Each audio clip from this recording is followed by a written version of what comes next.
Je n'avais jamais prévu de révéler ma réussite au mariage de mon frère, Marcus. Pendant des années, j'avais caché ma véritable position à ma famille, leur laissant croire que je travaillais dans un minuscule cabinet de conseil alors que, secrètement, je bâtissais un empire.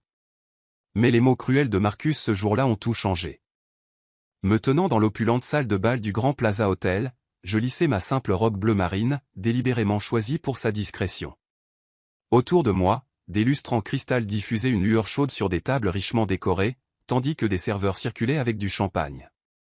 C'était exactement le genre de démonstration ostentatoire que Marcus adorait, une occasion d'étaler sa supposée réussite aux yeux de tous.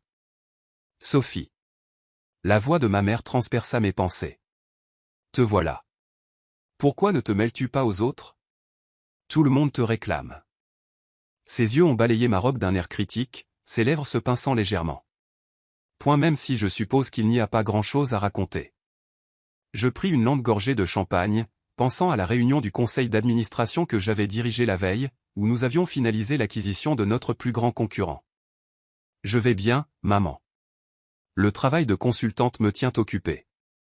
Elle soupira théâtralement. Occuper n'est pas la même chose que réussir, ma chérie. Regarde ton frère, le plus jeune vice-président de l'histoire de Sterling Industries, sur le point d'épouser la fille du PDG. Voilà ce qu'est la vraie réussite. J'ai retenu un sourire, sachant que Sterling Industries connaissait des difficultés ces derniers temps. En fait, ils essayaient désespérément d'organiser une réunion avec la PDG de mon entreprise un mois ou depuis des mois. Mais bien sûr, ma famille ne le savait pas.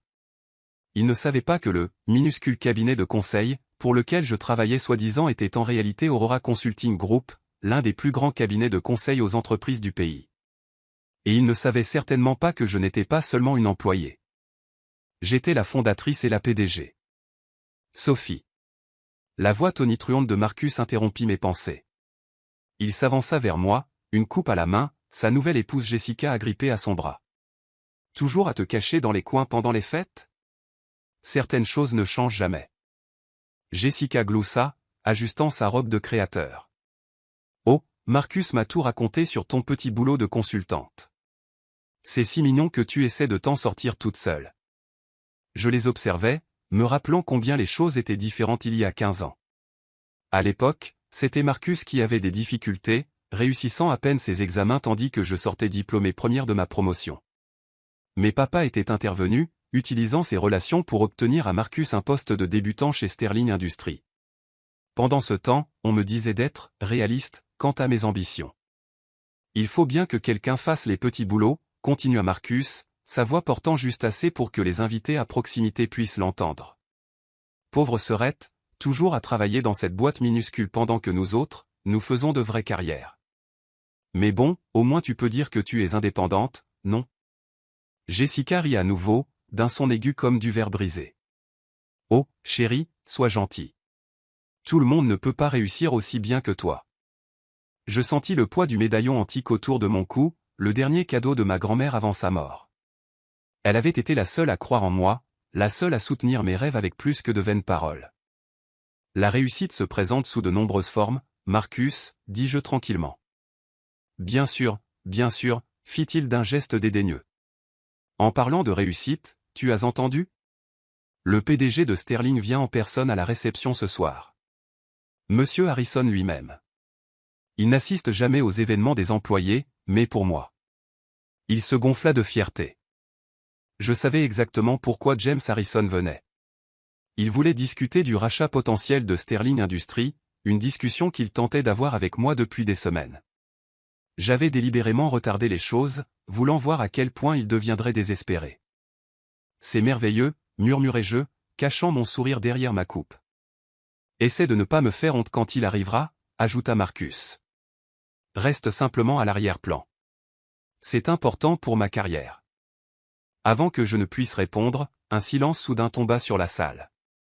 James Harrison était arrivé, sa présence imposante attirant tous les regards.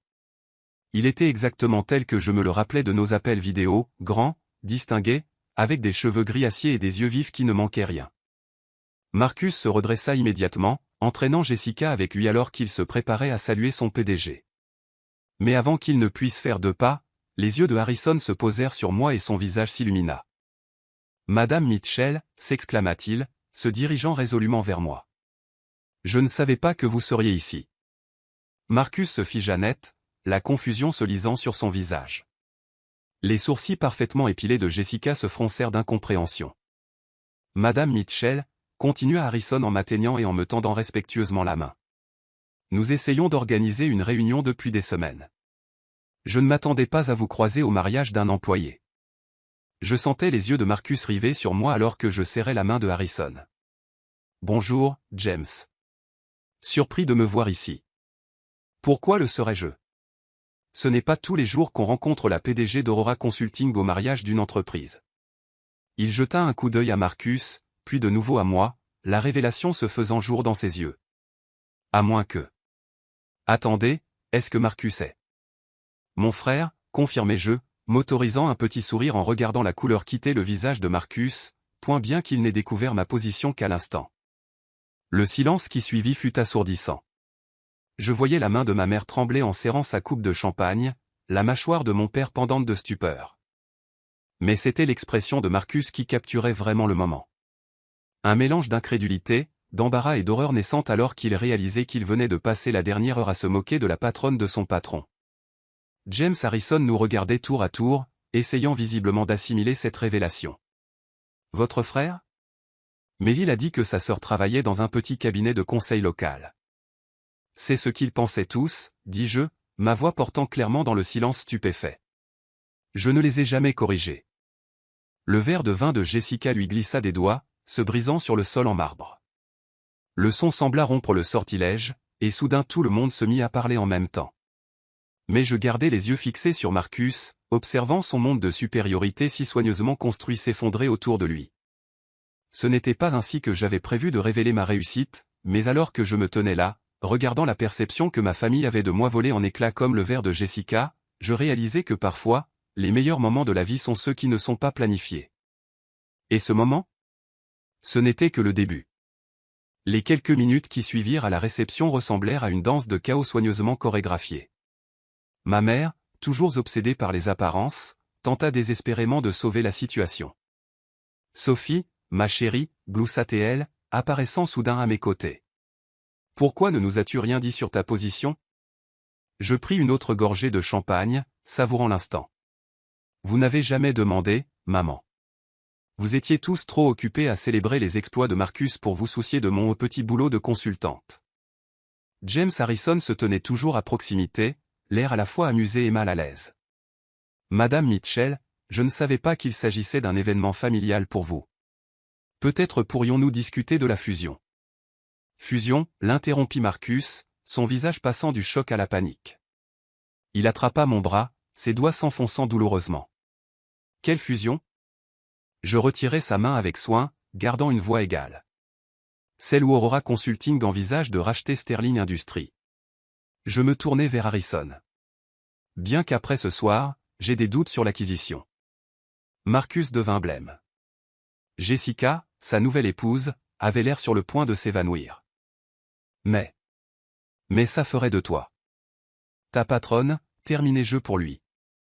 Oui, en effet. Intéressant comme la vie tourne, n'est-ce pas? Mon père trouva enfin sa voix, se frayant un chemin à travers la foule qui s'était rassemblée autour de nous.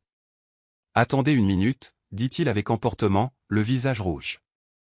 Tu ne peux pas débarquer ici et gâcher le mariage de ton frère avec ces affirmations. Harrison s'éclaircit la gorge. Je vous assure, monsieur, que votre fille est exactement qui elle prétend être. Aurora Consulting est le plus grand cabinet de conseil aux entreprises du pays, et Madame Mitchell l'a fondé à partir de rien.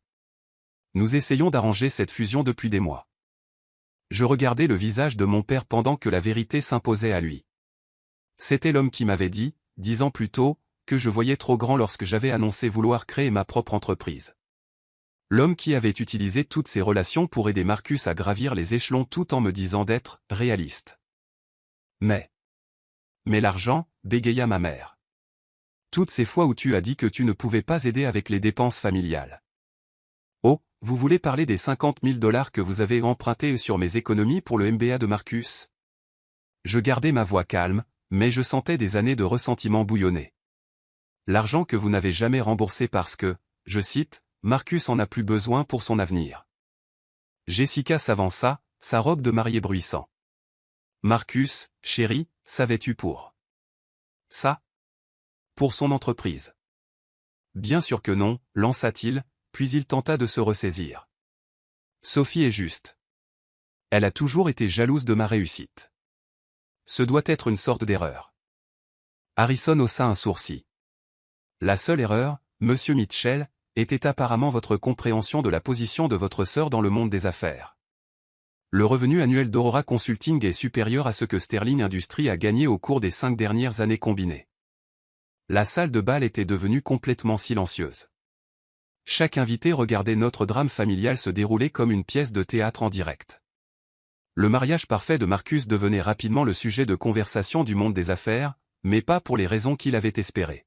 « Je pense, dis-je doucement, que nous devrions continuer cette discussion dans un endroit plus privé. » Je fis un signe de tête à Harrison.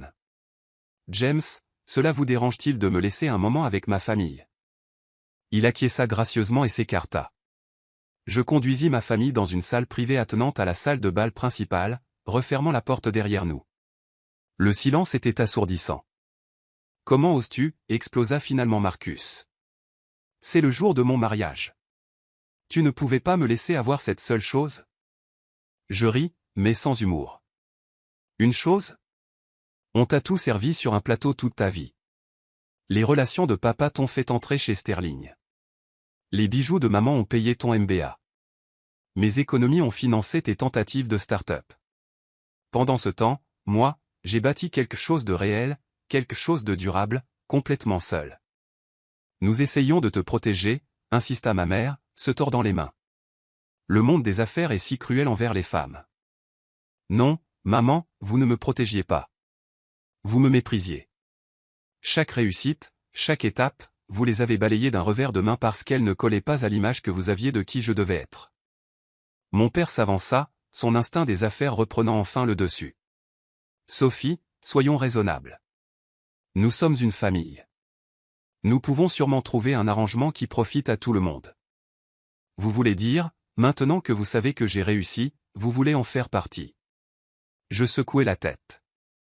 La fusion avec Sterling était une courtoisie envers Harrison. C'est un bon PDG aux prises avec un mauvais conseil d'administration. Mais après ce soir, je croisai le regard de Marcus. Je pense qu'il est temps de procéder à des changements. Tu ne peux pas faire ça, murmura Marcus, son arrogance se fissurant enfin. Ma position, mon avenir. Ta position a toujours été construite sur du sable, Marcus. Tu as perdu 3 clients majeurs cette année seulement. La seule raison pour laquelle tu as encore un emploi est ta connexion avec la famille de Jessica. Je redressai ma simple robe bleu marine. Mais ne t'inquiète pas. Quand Aurora rachètera Sterling, nous trouverons un poste adapté à tes qualifications réelles. Jessica laissa échapper un petit sanglot. Mon père ne laissera pas faire. Il est au conseil. Votre père, dis-je doucement, m'a appelé la semaine dernière pour s'assurer que la fusion se fasse. Sterling Industries se noie dans les dettes et Aurora Consulting est leur seule bouée de sauvetage. La gravité de la situation sembla enfin frapper Marcus. Ses jambes fléchirent et il s'effondra sur une chaise voisine. Pendant tout ce temps. Pendant que nous nous moquions de toi. Tu bâtissais un empire ? J'ai essayé de vous le dire, à vous tous, tellement de fois. Mais vous n'écoutiez jamais. Vous étiez trop occupés à planifier la prochaine promotion de Marcus, trop concentré sur le maintien de l'image de la famille parfaite. Je me dirigeai vers la porte. Eh bien, maintenant vous connaissez la vérité. Et les choses vont changer. Sophie, s'il te plaît, lança ma mère alors que j'attrapais la poignée. Nous sommes toujours une famille. Je m'arrêtai, la main sur la porte. Famille ? Je me retournai pour leur faire face. La famille se soutient. La famille écoute.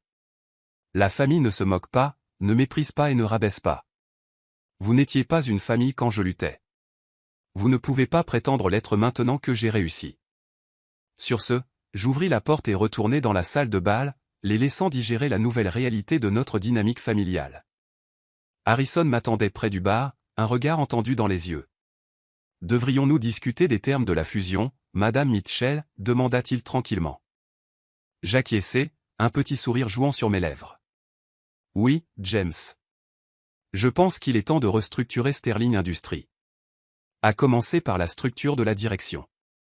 Alors que nous nous éloignions pour parler affaires, je sentais les yeux de ma famille dans mon dos. La simple robe bleu marine que j'avais choisie pour paraître effacée me semblait maintenant être une armure. Ils avaient passé des années à me sous-estimer, à mépriser mes réussites, à me traiter comme la déception de la famille. Mais maintenant, ils savaient exactement qui j'étais. Et ce n'était que le début de leur éducation. Les semaines qui suivirent le mariage de Marcus furent exactement ce à quoi je m'attendais, un ouragan de drame familial, de tentatives désespérées de réconciliation et de manipulations pas si subtiles. Mon téléphone vibrait constamment de messages. Sophie, ma chérie, discutons en famille. Maman? Ton frère est dévasté. Comment as-tu pu lui faire ça? Papa. Nous devons parler de ma position chez Sterling. Marcus. Mon père veut te rencontrer. Jessica. Je les ai tous ignorés. J'avais une fusion à conclure. Le matin de la réunion du conseil d'administration de Sterling Industries, je me tenais dans mon bureau au dernier étage du siège d'Aurora Consulting, ajustant ma veste de tailleur. Ce n'était pas la simple robe bleu marine du mariage. Aujourd'hui, je portais un tailleur Armani noir sur mesure qui respirait le pouvoir et l'autorité. Fini de se cacher. Mon assistante, Emma, frappa à la porte. Votre frère est encore là, Madame Mitchell. La 3e fois cette semaine. Je soupirai en vérifiant ma montre. Faites-le entrer. Autant en finir avant la réunion. Marcus entra, l'air débraillé, bien loin de son apparence soignée habituelle. Son costume de marque était froissé, sa cravate légèrement de travers. Sophie, s'il te plaît, tu dois m'écouter. Je t'écoute, dis-je en m'asseyant derrière mon bureau. Bien que je ne sois pas sûr de ce qu'il reste à dire après tes 20 messages vocaux et tes 37 textos. Il passa une main dans ses cheveux. Écoute, je sais que j'ai été odieux au mariage. Je sais que j'ai méprisé ton travail, mais tu ne peux pas simplement prendre le contrôle de Sterling Industries. Toute ma vie est là-bas. Toute ta vie, répétai-je lentement, t'a été donnée. Chaque opportunité, chaque promotion, chaque succès. Tout a été arrangé par papa ou acheté avec l'argent de quelqu'un d'autre. Généralement le mien. Ce n'est pas juste. Pas juste? Je me levai, posant les 2 mains sur mon bureau. Ce qui n'est pas juste, c'est d'avoir utilisé mes économies pour ton MBA sans me le demander. Ce qui n'est pas juste, c'est de t'être moqué de mon minuscule cabinet pendant que je bâtissais un empire. Ce qui n'est pas juste, c'est de m'avoir traité comme une ratée alors que je réussissais au-delà de tout ce que tu pouvais imaginer. Je suis désolé, murmura-t-il, et pour la première fois, je crus qu'il le pensait peut-être. Désolé ne change pas le passé, Marcus, et ça ne change pas ce qui est sur le point de se produire. Je vérifiai à nouveau ma montre. La réunion du conseil commence dans 1 heure. Je te suggère de te préparer. Que va-t-il m'arriver? Je me rassis, l'étudiant. Cela dépend de toi. Aurora Consulting récompense la compétence, pas les relations. Si tu veux garder un poste chez Sterling après la fusion, tu devras le mériter. Le vraiment mériter. Son visage pâlit. Tu veux dire? Commencer par le bas. Apprendre le métier correctement. Pas de raccourci, pas de traitement de faveur. Je levai la main alors qu'il commençait à protester. C'est ça ou une indemnité de départ. À toi de choisir. À ce moment-là, la porte de mon bureau s'ouvrit à nouveau. Cette fois, c'étaient mes parents, faisant irruption malgré les protestations d'Emma. Sophie, commença ma mère, la voix tremblante. Nous essayons de te joindre depuis des semaines. J'ai été occupé, répondis-je froidement. Diriger mon minuscule cabinet demande beaucoup de travail. Mon père s'avança, le visage arborant ce que je reconnaissais comme son expression de négociation. Chérie, nous devons parler de cela rationnellement.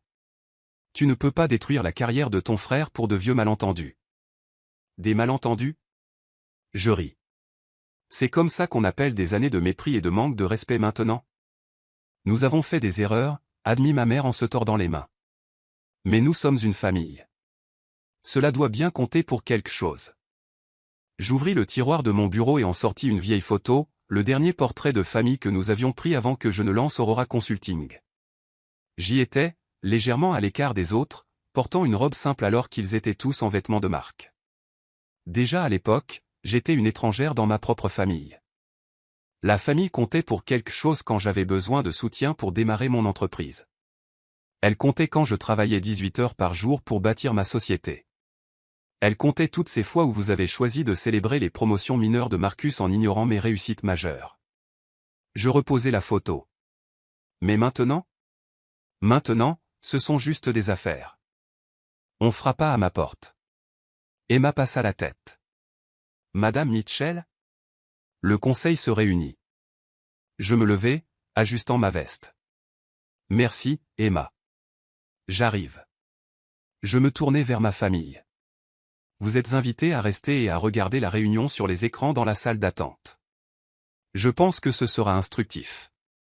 La salle du conseil de Sterling Industries devint silencieuse lorsque j'entrai. 15 paires d'yeux me suivirent jusqu'au bout de la table où James Harrison se leva pour m'accueillir. Madame Mitchell, merci de vous joindre à nous. Commençons. L'heure qui suivit fut une démonstration magistrale de restructuration d'entreprise. J'exposai les plans d'Aurora pour Sterling, département par département, poste par poste. À la fin, plusieurs membres du conseil hochaient la tête avec appréciation tandis que d'autres semblaient sous le choc. Et enfin, conclus-je, nous mettrons en œuvre une refonte complète de la structure de direction.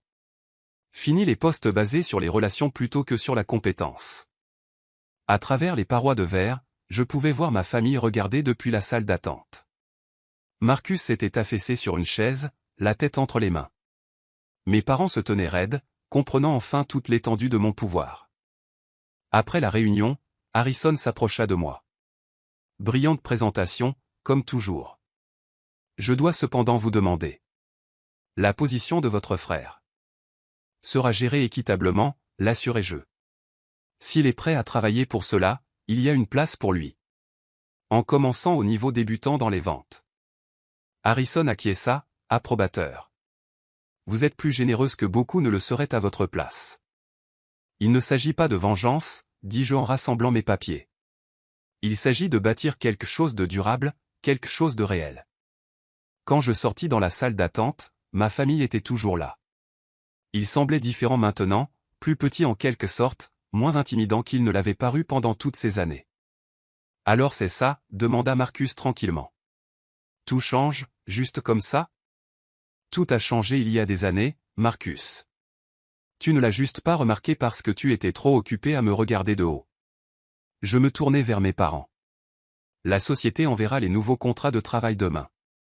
Je vous suggère de les lire attentivement. Sophie. Ma mère s'avança, des larmes dans les yeux. Nous avons eu tort à ton sujet. Tellement tort. Ne peut-on pas recommencer? Je pensais à tous les dîners où ils avaient ignoré mes réussites, à tous les événements familiaux où ils m'avaient traité comme une simple note de bas de page, à toutes les fois où ils avaient priorisé les ambitions de Marcus au détriment de mes rêves. Recommencer signifierait oublier le passé, dis-je finalement, et je ne veux pas oublier. Ces années de mépris et de manque de respect m'ont appris de précieuses leçons sur l'autonomie et la détermination. Elles ont fait de moi qui je suis. Et qui es-tu? Demanda doucement mon père. Je suis la femme qui a bâti une entreprise valant des milliards pendant que vous étiez tous trop occupés à vous moquer de son minuscule cabinet pour le remarquer. Je suis la PDG qui vient de racheter l'entreprise que vous pensiez être le summum de la réussite. Et je suis la fille qui a finalement cessé de chercher votre approbation et a trouvé sa propre voie. Je commençai à marcher vers l'ascenseur, puis je m'arrêtai et regardai en arrière. Les contrats seront là demain. À vous de choisir de les signer ou non. Mais dans tous les cas, les choses ne reviendront jamais comme avant. Alors que les portes de l'ascenseur se fermaient, j'eus un dernier aperçu de ma famille, debout dans la salle d'attente de l'entreprise que j'avais bâtie, me voyant enfin clairement pour la première fois. Ce soir-là, dans mon bureau Penthouse, je sortis le médaillon de ma grand-mère, le seul morceau d'histoire familiale que je chérissais vraiment. À l'intérieur se trouvait un petit mot qu'elle avait écrit des années auparavant. La réussite, ce n'est pas qui croit en vous à la fin. C'est de croire en soi-même depuis le début. Je souris, pensant à tout le chemin parcouru depuis cette fille négligée sur le portrait de famille. Le mariage de Marcus n'avait été que le commencement. Maintenant, tout le monde savait exactement qui j'étais, non pas la déception familiale, mais la force qui avait remodelé leur monde entier. Et d'une manière ou d'une autre, cela me procurait une satisfaction bien plus grande que n'importe quelle vengeance n'aurait pu le faire.